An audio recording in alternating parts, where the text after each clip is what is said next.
Good evening, ladies and gentlemen. Welcome to day 9 of the 40th Mill Valley Film Festival. We are really excited to have you here tonight for this very special film and very special tribute to Todd Haynes.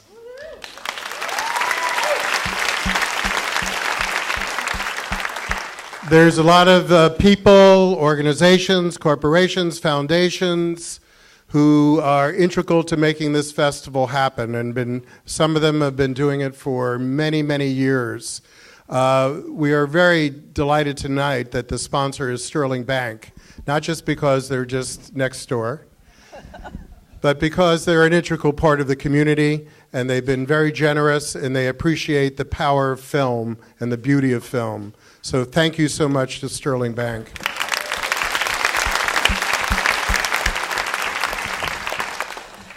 So, Mark, I'm remembering, there are several filmmakers that we've been, as we, hit the 40th festival, who've had films in like almost every decade of the festival. And the first film of Todd Haynes, as we showed, was Dottie Gets Spanked. How many of you saw that at the Video Fest? Yes, all right, yes. Yes, it's amazing. I'm just disappointed we didn't get to play Starstruck, the story of Karen Carpenter. That was the previous one that I believe you weren't allowed to show that much after the initial screening, but it took the world by storm. And we are just so delighted to be able to show Wonderstruck tonight. We got the opportunity to see it in Cannes, and then again at the Dolby Theater, which is nearly as good as this theater. Now, actually, Dolby was integral to helping us design this theater, along with Lucasfilm and THX. But it is an amazing film, and here we are in our fourth decade with Todd with us once again. Yeah. Okay, yeah. So, without further ado, it is my honor to introduce Todd Haynes to the stage of the Rafael Film Center. Todd Haynes, welcome.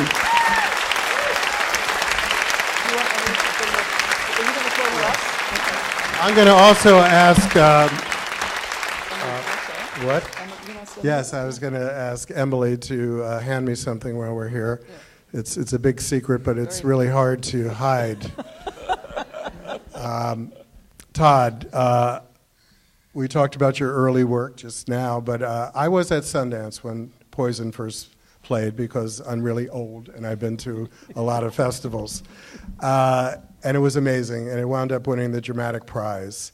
I was there when Safe played and got to see how you work with very difficult subject matter, but also with extraordinary actresses like Julianne Moore. It was amazing. So we have this tradition of seeing your films and showing them as well, but there was one that stood out for me immensely. It was that when we played I'm Not There here, and I think that was 2005, was it? 10? Wow. Yeah, and the film was extraordinary, and once again, you went on to show that that you're like a magnet for talented actresses to get acknowledged for their performance, and showed us once again how creativity can just be expanded to a way that one never really felt with this particular medium. And but we also did a music show there to honor your work with I'm Not There, and we asked a number of musicians to interpret Dylan's work, and that was just a memorable evening. And and being the 40th anniversary, it's important, I think, to remember those things. And of course, with Carol, that is an extraordinary film. We were at the Cannes Film Festival for that premiere. So to have your newest film here with us and be able to take this opportunity to honor you is really an honor for us, for everything you've done on the large screen with Mildred Peace on the small screen, and just the way you have touched millions of people with your incredible, unique voice. So it's my honor to present you with the Mill Valley Film Festival Award.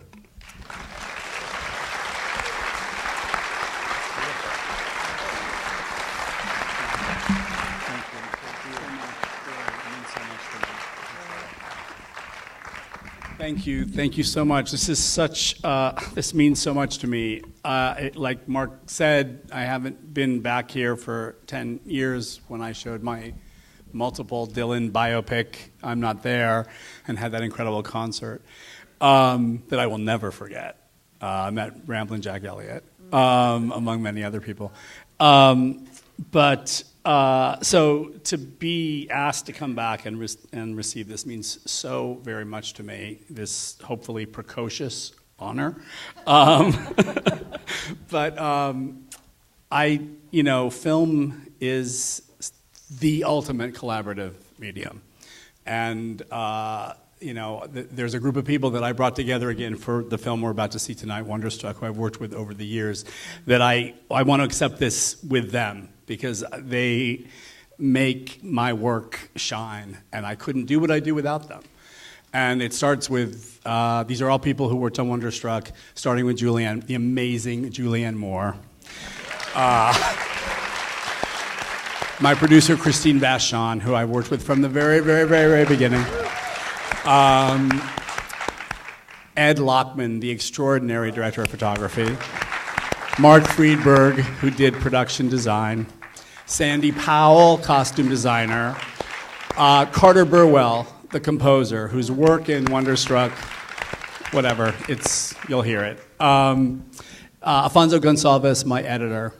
And my amazing casting director, Laura Rosenthal, whose mom is here tonight. And so it's really with all of them in mind that I accept this humbly. And thanks to all you guys for coming. And it'll be fun to talk about Wonderstruck afterwards. I'll look forward to hearing your reactions. Thanks again so much. It means so much. Please welcome back Todd Haynes.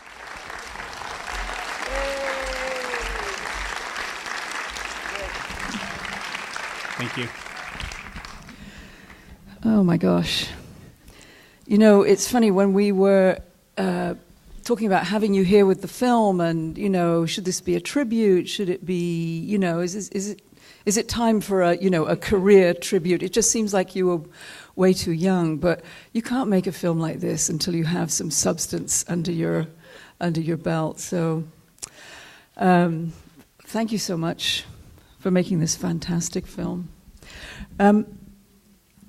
Like many of your films, this film is set in a time other than now. So a lot of your films are set in the past, and pretty much always 20th century, actually, but always the past. Why? Do you think you can see the present more clearly from a vantage point that's past? I sort of do think that. I sort of feel like the past, when you're setting a film in the past, you're holding up a frame that, all movies have a frame, but because of the sort of verisimilitude, the naturalism of the medium of film, we often pretend there isn't a frame there, that we're watching real life. And of course, every film, films set in contemporary times, are making choices about what you're seeing and what you're not seeing, and what you're telling and what you're not telling. And I guess there's something about the fact that the period films automatically set you at a sort of distance from the moment, and sort of ask the viewer maybe to think about our relationship to that time and why it's relevant, or how it connects to where we are today. So it sort of invites you to make some of those, to be aware of some of those choices. I also find, as a director, it's a process in which I continue to learn about culture, history, and cinema. Because many of my films that are set in the past ask us to look back at the language of film from those times, and that's certainly true for Wonderstruck. Yeah, I think it's true for many of them. As you know, we put together a clip reel of the trailers from your films that we showed before the screening. And just seeing that, just seeing trailers, even rather than, not even the films themselves, there's it's like seeing like this huge chunk of cinema history, which is actually over a part of 25 years. and how we market movies, how we describe movies, how we encapsulate movies, and the freedom that some trailers take, the liberty some trailers used to take, right? That we feel more locked into a sort of language of promoting a movie today. Yeah, I mean, do you ever have any input on trailers? I'm assuming you probably don't. Often when one's starting at the beginning of their career and they're working with smaller distributors, you have a closer role to play in how the film is, the poster design and the trailer. And I think Jim Lyons, my editor and partner in the early days, cut the Poison trailer, which is like a little experimental film set to music that doesn't have the voice telling you what to think, feel, and expect. Exactly. Yeah. But that was more true at the the shocker for me was seeing the one for Safe and the voice on I haven't seen the Safe trailer. Trailer I missed voice. It. I came in after it had played tonight. It's pretty weird. I mean, it's just with that kind of a voice. The trailer, set in this is the who knew what was going on. It's weird. But it seems like we've gotten past that to a certain degree, and noticing some of the music actually, in your earlier films, but you're mentioning that too. I mean, you have a deep connection with music in your films, and I'm sort of assuming in your life. So when you're beginning work on a film, do you listen to a soundtrack in your brain? I mean, is there music that you choose to listen to to invoke a time? I do. It's part of a total sort of immersion, which is usually specific to the period of the film I'm getting into and wanting to learn about that period, and often I'll put together or have people I work with, like Brian, my partner, put together a great historical collection of songs. And so with the Wonderstruck research, for instance, the first 70s collection was about 4 hours long of 70s music, and it wasn't typical hits of the 1970s. It was really much more varied and unexpected music from 1977, and then music from the silent era that included a lot of great composers who were composing scores for silent films, especially by the end of the silent era, and then some popular songs from the 1920s as well. Yeah, I mean, when you do that, do you find that there are certain tracks or certain songs that just really begin to sort of forge the way, perhaps into an emotional sensibility for a character or for a scene? It varies from film to film and from period to period. These music, they're almost always popular music, except in the case of the orchestral music for silent films. I usually share those selections of songs with Carter Burwell, who I've worked with numerously now, because even like for Mildred Pierce, we had a lot of music from throughout the decade of the 1930s. Yeah. And even if, his role is to create a score, which is not about source music, but about score, cinematic score for a film, the arrangements of popular music and the tenor of popular music, the recording quality of popular music, all that stuff is informative. And music in Wonderstruck in particular was something we began talking about, much earlier than in any film I've made before, because we knew music would play a role, particularly in the silent portion of the film, the black and white section of Wonderstruck. The original script of Brian Selznick's described music exclusively being played, score, conducting the black and white story without dialogue in the style of silent films, and that the color section would just be objective sound and silence to kind of foreground the sort of schism that Ben experiences as a newly deaf person experiencing New York.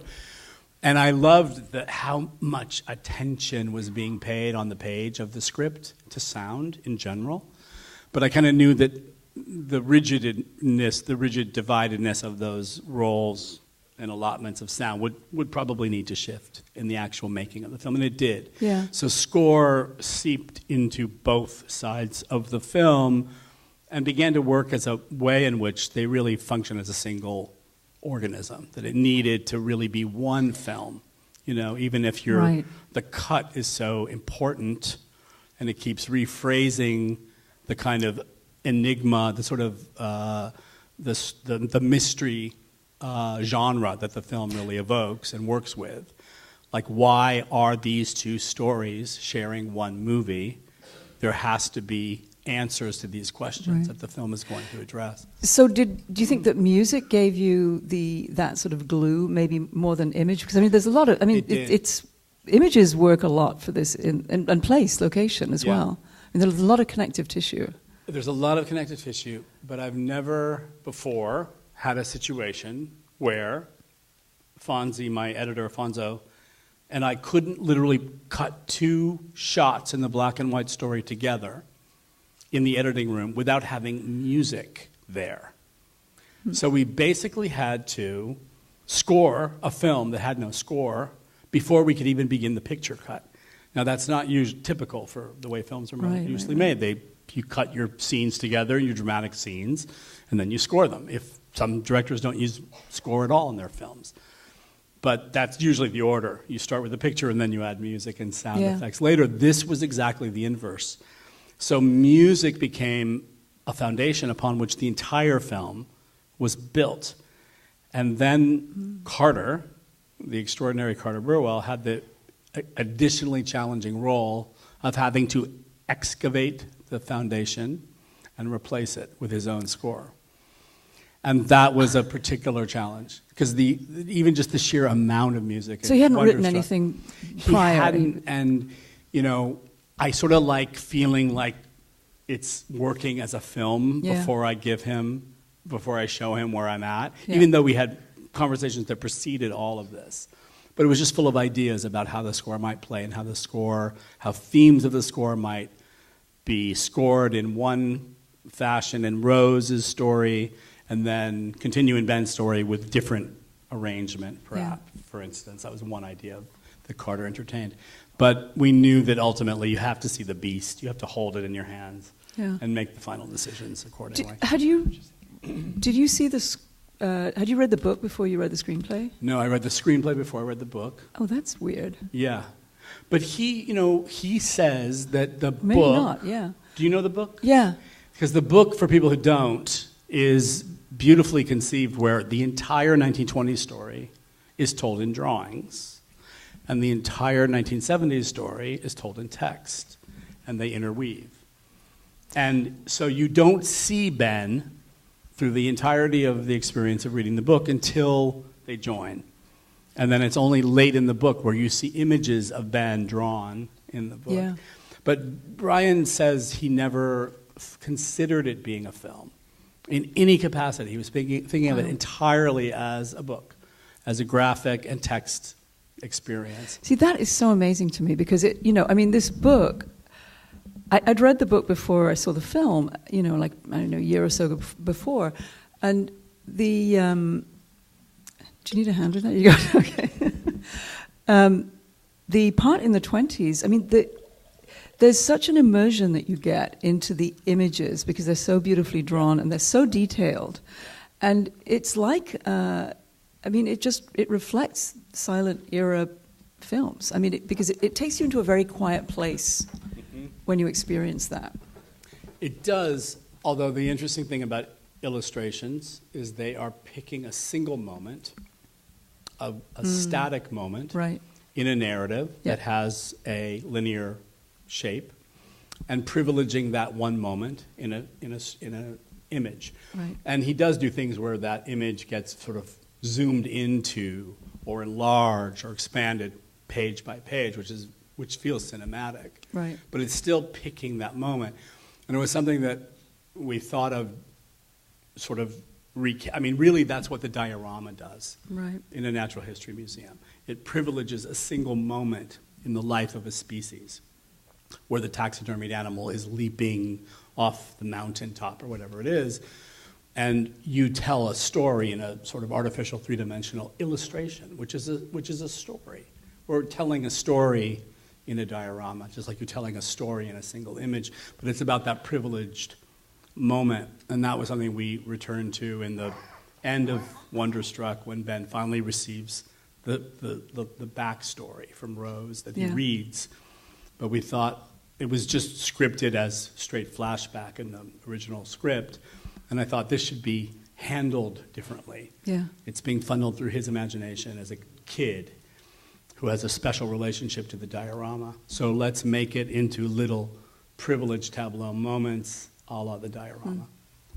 So a great friend of mine is Tim Bird, who is the first AD on your film. And I was staying with him and his family when you were shooting, and he came home one night late. In New York. You were staying in New York. Yeah. When he was working on Wonderstruck. Yeah. And we were killing him, slowly killing him. Yes, I think you were, actually. But he was. It was one of the days when you'd been shooting Julianne Moore in the Wind, and he said, it was in pre-production, actually. Oh, that was okay. Yeah, that's right. Yeah, and he was just gobsmacked by her because he said that she was just such a trooper, that she'd sort of been there the whole day with wind and storms and her crazy Lily English wig yeah. and gingham dress. Yeah. Yeah. No, I mean, this movie, I just have to say, as a shout out to Tim Bird, who is the secret maestro behind the fact that we pulled this thing off. Because in the logistics of shooting with kids, the union limitations of hours with kids, you only have 8 to 9 hours with kids a day. Right. And we have a 12 to 14 hour shooting day that we have to complete, which meant that every single day of this shoot, we had to shoot some of 1920s and some of 1970s. So that was up to the AD to figure out. I mean, the movie is already a puzzle and a mosaic, and he had an additional puzzle to solve in how to facilitate the production of that. So we should be talking about all your work here, and I know I really want to open to questions from the audience as well. So while we get one of the first questions, can I just ask you a couple of questions about Cate Blanchett? You may. Oh, stop. When she was playing Bob Dylan, she was in the back of the car, and it seemed to me like her fingernails were long, as well as kind of scroungy. Mm-hmm. And I thought, nobody who plays the guitar has long fingernails. Oh, no, they do. Yeah, well, I know, but then I was a geek enough that I went and looked up Dylan at that time, and he said, he had the right hand. Yes, the right hand if you're right-handed. No, but it was his left hand as well. But really, it's usually the hand where you're fingering those strings. Ones, yeah. And that I don't know if nails help you in the frets. They do but not. But they help you with the string. And the other question is about Carol, and I would know there were a couple of people in the audience who were saying that is my favorite film ever. There's a scene in that with when the two women make love, and Cate Blanchett just rolls her hair along Rooney Mara's body, and I thought, that looks like such an actress thing. That looks like the kind of thing an actress would say, can I do this, to a director? And then I went back to the book. I think it's in the book. Is it? Do you remember? I don't remember. That's probably just as well. Rolls her hair over Therese or not in the book. But they were in the zone. There's no question, both actors. And and sex scenes are always full of anxiety and anticipation, and sort of there's no way of pretending. It's not something that people are thinking about, right? Director and actor alike. And I think some of that anxiety can work in servicing the tenderness and the sense of it being something new between the characters. But and it was one of the few things we did on a set, on a sound stage, so we had the freedom to shoot overhead and on the sides, and we could have 2 cameras going, so you could really let the actors involve themselves in their action, but cover it from 2 sides and have the cameras sort of improvise along with the bodies of the actors. Interesting, yeah. But look, I was working with 2 of the most extraordinary actors. Really, truly extraordinary. But it was a particular pleasure to cast Cate as the object of desire, the older woman. Yeah. And really make her the stunner in the movie. And Therese kind of working through her awkward stage as a young woman coming into her own. Yeah, it's but beautiful. Really let the visual majesty of the movie be Cate's. Let's see. Do we have people with mics and questions? Yeah. We have one here. Okay. Thank you. You're such a courageous filmmaker, and I wonder if you feel that you're courageous or if it's just you, and how you get other people to participate with such courage. Thank you. I think. I think it's a good thing, right? I think one thing I do feel with the people I put myself around and include in my films, and this is true for how I feel, I think, as a director, is that if you're not encountering some level of terror or peril, that you're not really growing, and you're not continuing to challenge yourself and your relationship to your craft, and that each film offers its own unique challenges narratively, structurally, thematically, formally.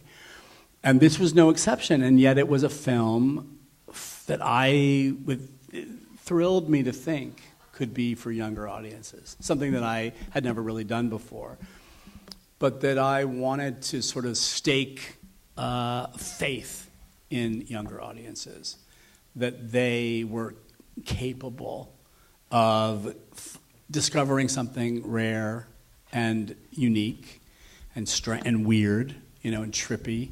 Fonzie and I would be cutting it and thinking, this is the acid trip for kids, this movie. Because it plays with time, and we were watching a lot of Nicolas Roeg movies from the 70s in the way that the two stories shuffle time and play with a sense of temporality and almost a metaphysical sense of time. But that really what it did was call on all of the most elemental parts of the cinematic language to stand up and make it work, because it's a movie that doesn't rely on the spoken word. And they're deaf kids, so dialogue is not carrying you through the story. And there's an hour in the film between when the cousin leaves his bedroom in Minnesota to when he meets Jamie, and all of a sudden, dialogue is spoken again. And even when I didn't realize to the extent how silent the film was beyond the black and white story until I watched an early cut of the movie, and I was like, oh my God, this really is a silent film. But we kept showing the film to kids while we were cutting it and getting their reactions and their guidance and their observations. Yes, they were New York City kids, and whatever that means, and maybe this movie will not be for all kids, but they were with it, and they showed tremendous acuity in the way that they would describe certain scenes and certain moments and the relationships to certain characters, and it really guided us in the process. It was really, really enlightening for all of us. There's a question on this side. And then why don't we, we'll take a couple more questions, but could the people with the mics look out for the next person, and so we can go straight over to them afterwards. So we'll take one from this side next. Yep. Hi, Todd. Thank you so much for being here, and you're one of my favorite directors. Velvet Goldmine is fantastic. Thank you. And I'm not there as well. My question, you touched on it very briefly, and a lot of your films, they go on a non-linear time. You transition back and forth or flashbacks and whatnot. I'm just wondering if you seek out those films to direct in particular, or are you tapped on because of your previous experience? I think it's very much a case-by-case situation from film to film. And Velvet Goldmine, was a film that I really felt, I wanted to capture this moment in the 1970s, this sort of radical inversion of the sort of standards of what we think of the rules of popular culture and the rules of music culture being, sort of phallocentric and masculine, and all of a sudden the exact opposite were the rules in this moment of radical, transvestism and androgyny and homosexuality on stage, and whether it was real or performed, it was the mode and the theatricality of the period. But I felt like what was so cool about this moment also was that it was about how it elicited the participation of the fan. It gave the fan an active role in kind of performing back to the artist on the stage. And so it felt like it needed to be filtered through the fans' imagination and desires. And that I also was like, I don't really want to know the truth about the famous people, the stars, the idols. That really, so what we project onto them, that's the truth. And what really happens behind closed doors between any famous person or any rock star or any idol, is something we'll never know. So all we have is what they perform on stage and our desires and how we participate in that. So that was the set of rules, I guess, I was setting up for how to enter the story. I also wanted to make it this moment that was lost, that didn't continue, that was bracketed by other historical factors. All of these sort of narrative rules I found evidence in the work of David Bowie, so that even the dystopic 1984 that brackets the 70s in Velvet Goldmine comes from Bowie, comes from stuff he put into a fiction of his own making. So it all felt, in a weird way, verified by his fictions and justified accordingly. But that meant that the structure was going to be nuts. It was going to be crazy. And it was going to be like a dream within a dream within a dream of different sort of shifting time frames. So that's just one story of how the structure came about, informed by the content and the history that I was trying to tap into. Let's take a couple more questions. Is that okay? Sure. Okay. Yep. I'm passing the mic along. Hi, Todd. Hi, thank you. I believe I'm right that the young actress who played Rose is deaf. Yes. And so I wonder, for you as a director, had you directed a deaf actress before? What was it like? How did that change your directing, if it did? It must have, right? I wonder if you could address that a little. Yeah, this was, I think, in some ways, with the unbelievable commitment of my casting department under Laura Rosenthal and her team. This was like just a goal that I made for myself. Like, we gotta find a deaf kid to play Rose. But that basically meant that we'd have to find a non-professional actor. And we'd have to solicit into communities of, that we didn't know where it would take us, because you'd have to look far and wide to probably find a kid who could handle it. But we did just that, and they did just that. It was a great research job just to find out where to go and how to put up little notices in schoolrooms and hallways, which is how Millie found out about it. She was not even in a deaf school. She was in a hearing school. And an English teacher saw the notice on the bulletin board and said, Millie, this might be of interest to you. So kids send in tapes, self-made tapes from all over the country, and we just started to see all these amazing tapes coming in from deaf girls around the country. And I could go on talking about Millie for days, because she's not only just the most amazing sort of person, which is extra, which is not what we needed necessarily, but it just came with who she was. But her innate sense of the camera is something you can't direct. You can't really extract that from somebody.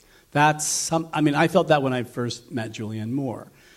An understanding of how much the camera picks up, and that part of it is what you withhold, the sort of secrets that you keep from the lens that makes the viewer of a movie more interested, more curious about what's going on. How the hell this kid from outside Salt Lake City, who'd never acted before in her life, who also just happened to be deaf, knew that, understood that. I mean, that's just one of the great, lucky things in my life. But ultimately, it didn't change the way I directed. We had a translator, Lynette, who became instrumental to the whole process. But I think what I realized in the process is how much we always communicate without words and how important that is to remember. And so looks and touches and gestures and me showing her where we want her to move through the room and, all of that spoke more than any translated sentence in one language to another. But yeah, it was just a really lucky stroke. And is she continuing to act? Yeah. Yes, she's now shooting her second lead role in a feature film that John Krasinski is directing in upstate New York.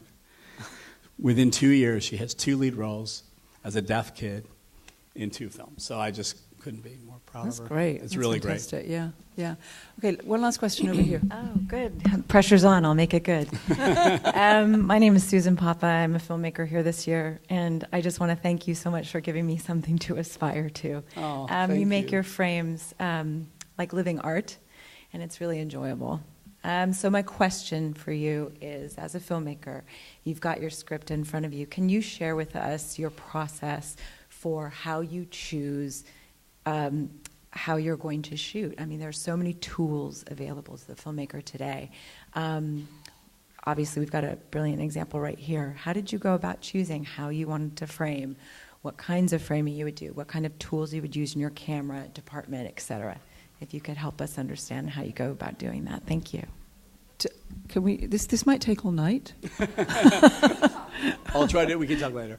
I'll try to keep it brief. It's really about, again, researching and looking at films that are relevant to the period and the references in the story, and I think thinking a lot about. I mean, it's something that, unfortunately, due to the sort of freedom that digital media has now made available to filmmaking, digital cameras and the fact that you can just shoot forever and not worrying about film stock and all that. These are all shot on film. These films, that in a way everything is sort of handheld now, and you kind of decide you're going to cut it together later in the editing room, and that people can improvise forever and ever. I think it has induced a pattern in which people stop thinking about where the camera is and why, and what the camera is telling you, and how the camera is linking to one character or another and their point of view. That in a way, film is not just about what you see, but what you don't see, what you're not showing, what you're excluding, the information that's being withheld. And that's true for the camera, it's true for performance, that it's really about omissions of information. It's not about infinite access to information. Otherwise, we'd all just be like, we wouldn't care anymore. It's really about the selection of what's important and what isn't.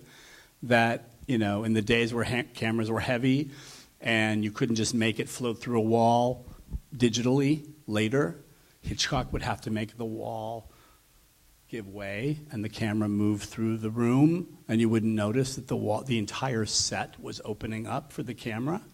These kinds of ways of planning a shot and thinking about the camera told the story of the film, and you didn't need to have dialogue to understand it.